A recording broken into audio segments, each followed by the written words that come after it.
você que acompanha a Rede Nazaré de televisão, seja bem-vindo ao programa Diálogo Aberto. No programa de hoje, nós vamos falar sobre as gerações da humanidade e doenças respiratórias. Nesse primeiro bloco, nós recebemos a doutora em Sociologia, antropóloga e professora Tainá Guedelha, que vai falar sobre as gerações e os desafios na humanidade e no mercado de trabalho. Professora, seja bem-vinda. Eu começo lhe perguntando, como foi que surgiu essa diferença, né, entre essas gerações? Olá, agradeço muito primeiro o convite. É um debate extremamente importante, realmente. É sempre desafiador, na verdade, porque sempre tem um conflito ali entre gerações, essa sensação de que a gente não se entende devido a essas transformações muito grandes que vão acontecendo na sociedade. Primeiro que a classificação, na verdade, começou em relação à Segunda Guerra Mundial, os famosos baby boomers, que são aqueles com o resultado do famoso baby boom, depois pós-Segunda Guerra Mundial, né? E aí começou-se a perceber que as transformações sociais, as transformações da sociedade, elas eram gigantescas. E a partir daí começou-se a classificar as gerações para tentar entender todas essas transformações pelas quais todas elas vêm passando até o momento.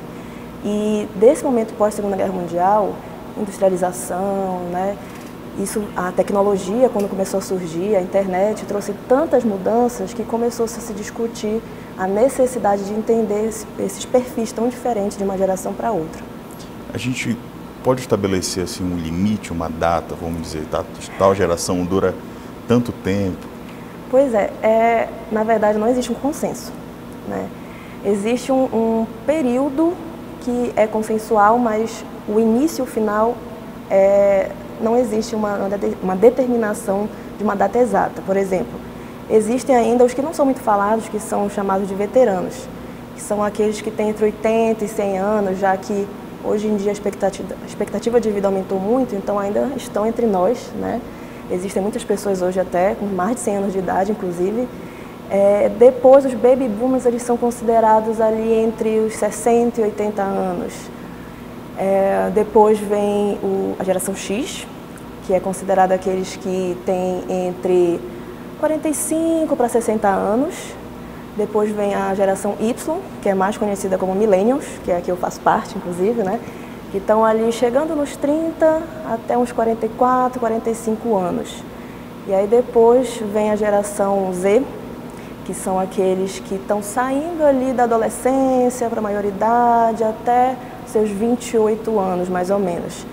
E aí é complicado a classificação porque as extremidades sempre vão ser muito misturadas, muito híbridas, porque ainda pega o resquício muito forte da geração anterior, mas já pega umas mudanças das quais a geração anterior ainda não sabe lidar muito bem. Então, esse momento de transição é muito difícil de delimitar. Então, por isso tem uns que dizem que começa com os baby boomers, por exemplo, começa com 40, ou com 60, 61, 62, até 80, 80 e pouco. E os mais novos são os mais difíceis da gente poder classificar, porque as mudanças decorrentes desde ali da minha geração principalmente, a Y, as mudanças foram muito drásticas e muito rápidas. Então, para todo mundo ainda está um pouco confuso para poder fazer uma delimitação mais certinha. A gente tem essa diferença, né, professora, de idades e de épocas também. Quais são os principais conflitos que essas gerações enfrentam? Essas mudanças, elas trazem uma percepção da realidade, um comportamento diferente, valores diferentes. Isso vai mudando a tal ponto que causa esse conflito onde uma geração acaba não conseguindo entender muito bem a outra. E esse é um dos principais desafios.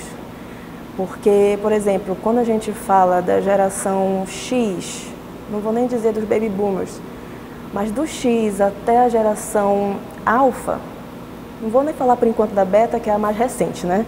Mas da alfa, a internet e tudo que é internet, o consumismo, o individualismo, né, acabou trazendo para as pessoas, houve esse conflito, houve essa falta de compreensão, porque lá atrás se predominava mais a rigidez da educação, a disciplina, aquela famosa frase, né, de vamos respeitar os mais velhos, coisa que hoje, infelizmente, se perdeu um pouco.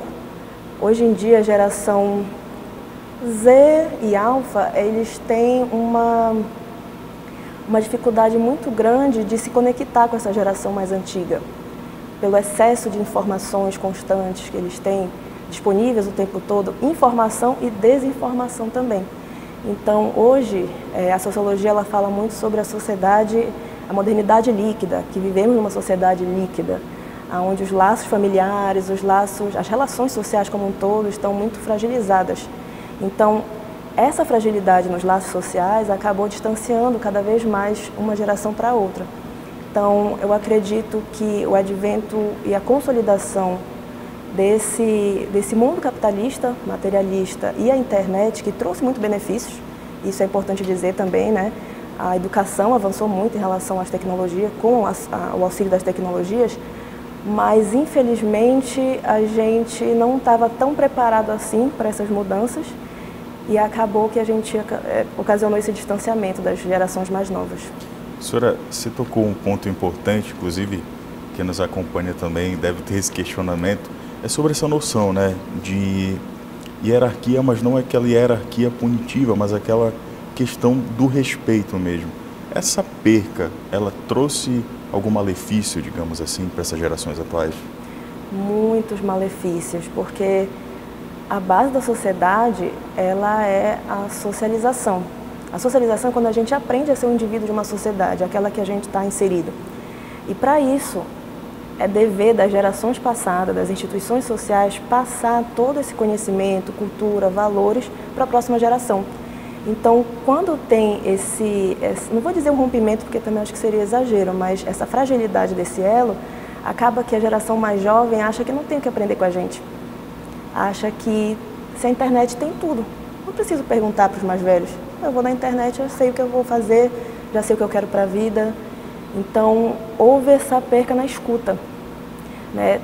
Mas eu acho que também começou antes da internet, porque na geração dos baby boomers já houve um rompimento muito forte, com uma rigidez muito grande dos veteranos, né? Não se podia questionar também os adultos, tinha que se escutar e pronto. Já os baby boomers começaram a questionar, depois da Segunda Guerra, não, as coisas não têm que ser como são, podem mudar e para melhor. Então foi um questionamento importante, que começou a trazer mudanças em vários sentidos, e também nas questões sociais. Só que a geração X e Y ainda manteve um pouco essa postura questionadora, dizer, tá, é assim, mas por quê? Por que tem que ser assim? Como é que poderia ser diferente? Só que com o excesso da internet, acabou se agravando aquela noção de que os mais velhos não têm o que ensinar. E com a desinformação constante da internet, fake news, infelizmente a gente vem sofrendo muito com fake news, e isso é um ponto fundamental na sociedade. A gente precisa trabalhar com a verdade, porque como é que a gente vai tomar decisões, formar caráter, se a gente não sabe mais em que acreditar? Hoje em dia, cada vez mais, isso não começou agora, mas acabou se agravando com a internet, com todas essas questões, se houve um declínio no acreditar nas instituições sociais, nas autoridades, já não se sabe mais em que acreditar. Então, é como se, por isso que a gente fala dessa sociedade líquida, está tão líquido que é como se fosse uma areia movediça. A gente está afundando de pouquinho em pouquinho porque a gente não sabe onde nem se segurar. Infelizmente, a criação, que foi consequência, né, de uma geração para outra, foi também interferindo nisso. A gente fala muito de maneira crítica em relação aos mais jovens, mas eles são resultados da nossa criação. Então, esse é um desafio que a gente precisa enfrentar bastante, fortalecer os laços entre as gerações para que a gente tenha algo mais sólido para poder se moldar enquanto indivíduo de uma sociedade. Isso que eu acho interessante, professora, que eles são o resultado dessa criação que recebem agora, mas ao mesmo tempo, né, essa diferença, ela impacta na relação com os pais e nas escolas também, né? Sim, esse é um ponto muito importante, porque um dos fatores da diminuição da sociabilidade entre os seres humanos como um todo foi a internet. No começo teve toda aquela empolgação, né? Agora a gente pode conversar com pessoas que estão em outro país. Isso é uma coisa legal. Porém, da geração Z para cá, infelizmente, houve um excesso. A gente chama os que são da geração Z de nativos digitais, porque já nasceram inseridos nisso.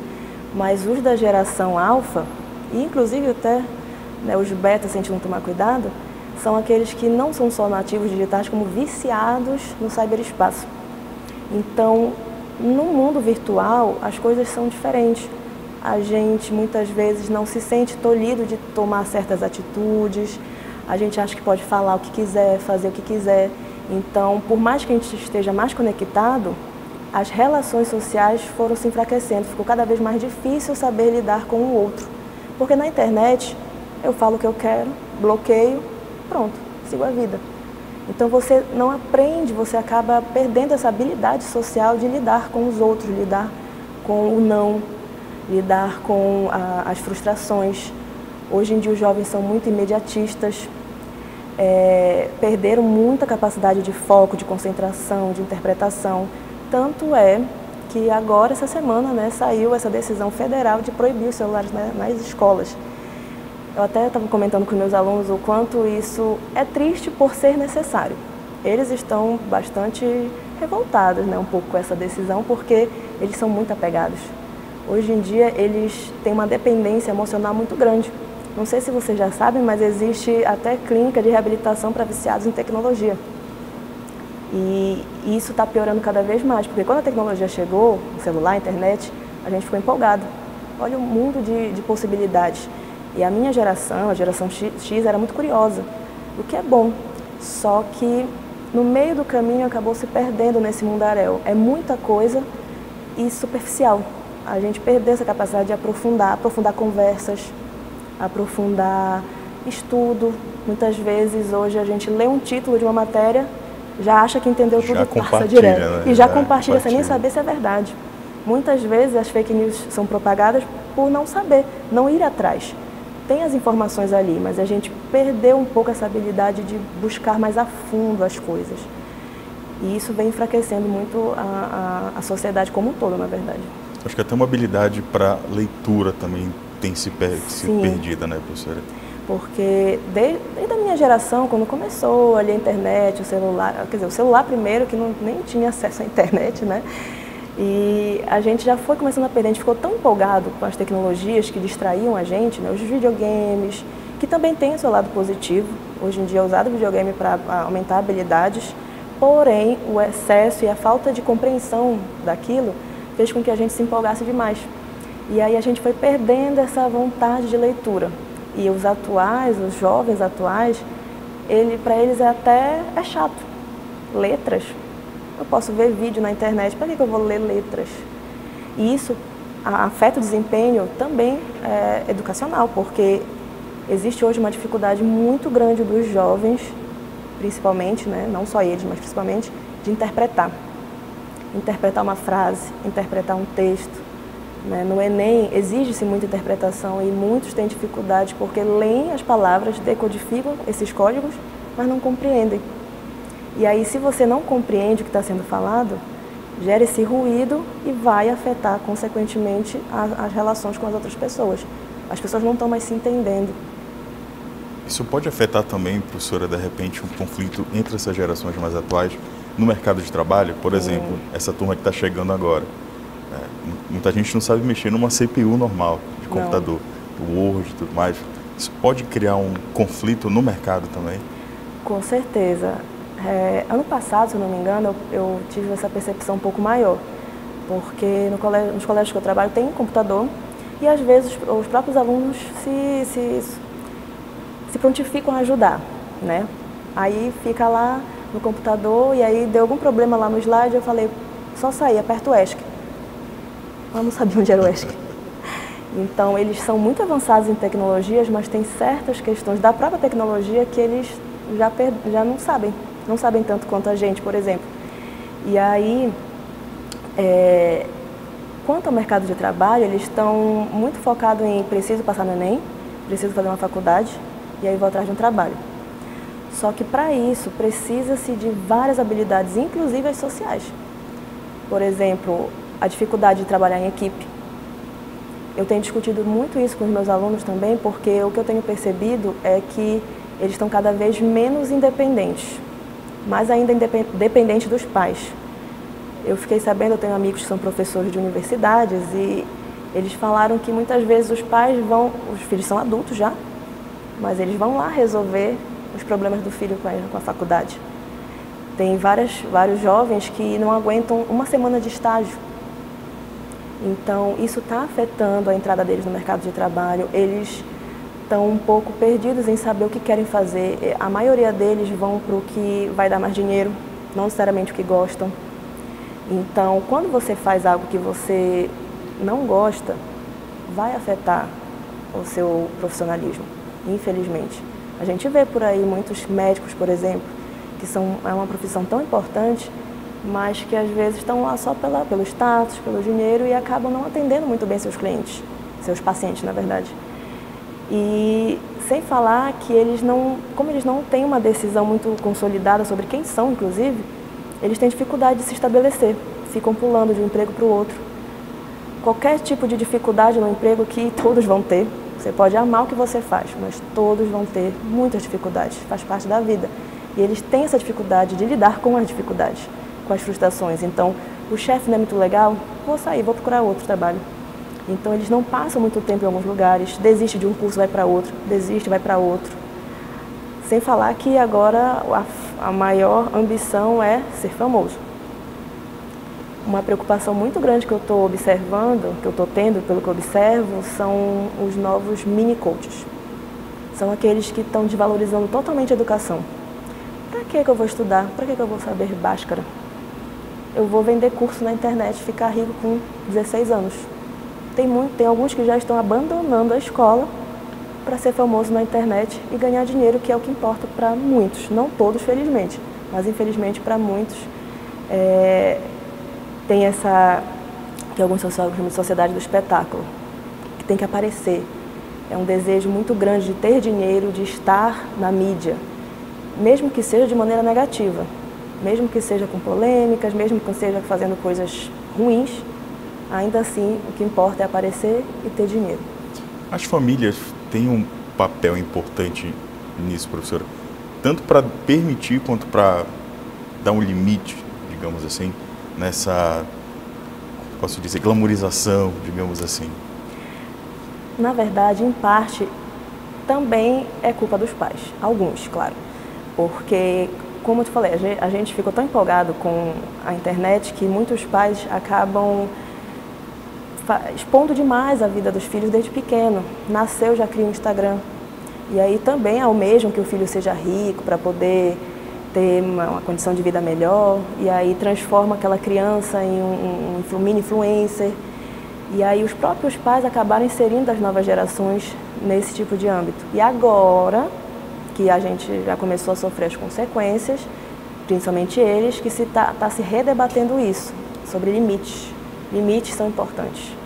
A família é a instituição social mais importante, a base, que deveria pelo menos ser a base de todo indivíduo. Mas infelizmente hoje a gente vê muita família disfuncional, muita família com diversos problemas internos que vai afetar a criança. Tem um caso de um rapaz dos Estados Unidos que ele demonstra muito essa questão. Ele ficou famoso na pandemia, fazendo aqueles challenges. Eu não sei nem se eu posso falar qual era o challenge, porque é meio anti-higiênico, se assim eu posso dizer. E aí ele ficou famoso assim. E aí assim que ele ficou famoso, ele rompeu com a família. Ele disse, pra que eu quero a minha família? Meu pai e minha mãe não tem nem seguidores. Mas aí depois, estudando mais a fundo a situação dele, eu percebi que, na verdade, ele, numa entrevista, falou que os pais nunca me ligaram para mim, estavam mais preocupados em brigar. Então, para que eu vou estar perto deles? E aí a gente percebe que o quanto a família é fundamental para estabelecer limites, tempo de duração de tela. Inclusive, recentemente eu vi um estudo que diz que o mais indicado, apesar de eu acho que ser bem difícil hoje em dia, é apenas dar um celular com a internet para ele acessar a partir lá dos seus 15 anos só, que já está um pouco mais maduro, né, no seu desenvolvimento cognitivo para poder ter mais discernimento. Porque hoje em dia eu vejo nos meus alunos que já são no ensino médio, sou professora de ensino médio, a dificuldade. Às vezes eles não estão fazendo para desrespeitar o professor, é uma dificuldade que eles têm de realmente se desconectar do celular. Tem uma síndrome que eu vi recentemente, que é a síndrome do toque fantasma, que eles têm, é como se tivesse a sensação que o tempo todo o celular está vibrando e está chegando uma notificação e você fica ali ansioso para ter algo para fazer no celular. E também acho que é a namofobia, que é a fobia de estar sem o celular. Então, essa é a chave de tudo. As famílias precisam tomar as rédeas dessa situação, tanto para si, porque também tem muitos adultos que são viciados, adultos que acabam negligenciando a criação dos filhos porque estão ali intertidos no celular ou em outras mídias e, consequentemente, quando eles crescem, acabam se tornando esses adultos disfuncionais que se perdem nesse mundo da internet. A gente falava agora há pouco, professora, sobre essa perda, né, da noção de hierarquia. Como é que as famílias podem tomar as rédeas, levando em consideração também essa perda de hierarquia? Esse aí é um desafio muito grande, porque assim como essa perda ela não foi de uma hora para outra, para reconquistar isso também não vai ser. Ao meu ver, até mesmo enquanto socióloga, antropóloga e professora, é de maneira coletiva. Legislação. Hoje em dia, cada vez mais se discute legislação, por exemplo, de restringir acesso às redes sociais de menores de idade, meio que às vezes até obrigando os próprios pais a terem essa preocupação, porque muitos não têm realmente. A parceria da família com a escola, porque infelizmente muitas vezes os próprios pais não querem aceitar as regras da legislação e da escola. Tem pais que ficam chateados porque a escola quer proibir o filho de usar o celular. Então, se a gente não fizer um esforço conjunto, aí vai ficar bastante difícil. Para as escolas também, com essa nova lei, por exemplo, que proíbe o uso do celular, pode gerar também um conflito ali com os pais, né, professora?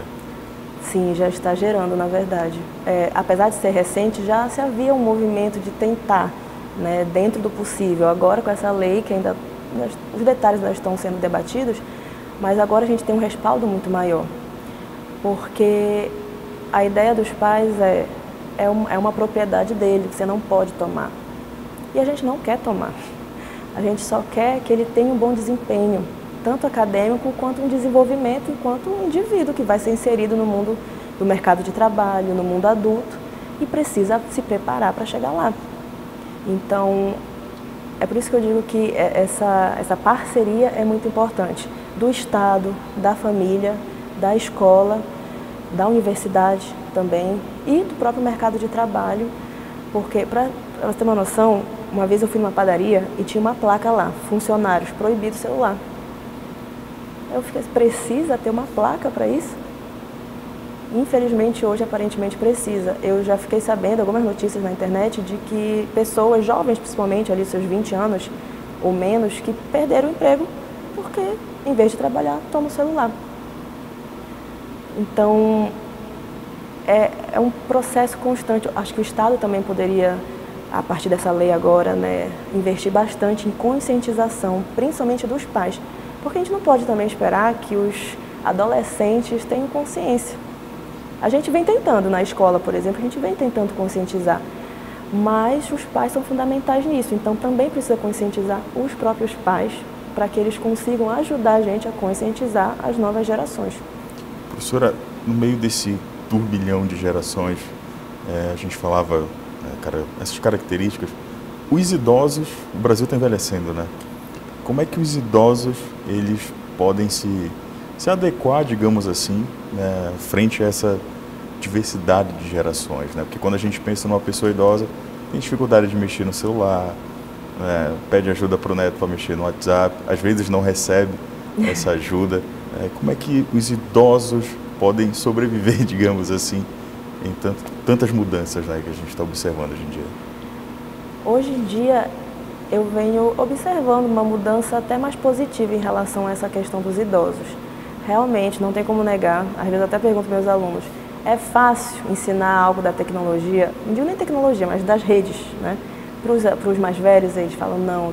Aí eles começam a contar, tentei ensinar para minha avó, repetir 10 vezes, ela não consegue entender.